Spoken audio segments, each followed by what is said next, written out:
వ్యాఖ్యలు చేసినటువంటి తీర్మానం మల్లన్నను కాంగ్రెస్ పార్టీ వెంటనే సస్పెండ్ చేయాలి. ఎందుకంటే ఇవాళ అందరు కలిసి ఉన్నటువంటి ఈ సభ మల్లన్న చేసినటువంటి వ్యాఖ్యలు ఒక సమాజానికి, మానవ సమాజానికి మచ్చుతున్నటువంటి తీర్మానం మల్లన్న రాజకీయాలకు తగడు. ఆయనకు చేతనైతే ఎమ్మెల్సీగా రిజైన్ చేయాలి, మళ్ళీ గెలవాలి. ఈ పార్టీ ఏమైంది? 2023లో ఒక పార్టీ పెట్టినావు. పార్టీ పెడితే నీ బీసీలన్నీ వెనకాల రాలి. నీ మంది వెనకాల ఎంతమంది ఉన్నారు?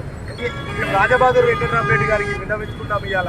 ఎందుకంటే ఆ భగవంతుడు నీకు తెలుసు, నా కుటుంబ బుద్ధి తీసేసి మంచి బుద్ధిని ప్రసాదించాలని కోరుకుంటూ నువ్వు చేసినటువంటి వ్యాఖ్యలు ముందు కూడా చేస్తే కనుక నీకు ఏమనుకుంటున్నావు? నీకు జాతనైతే రిజైన్ చేయి.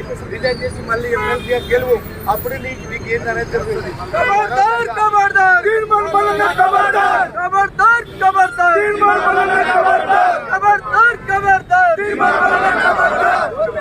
खबरदार खबरदार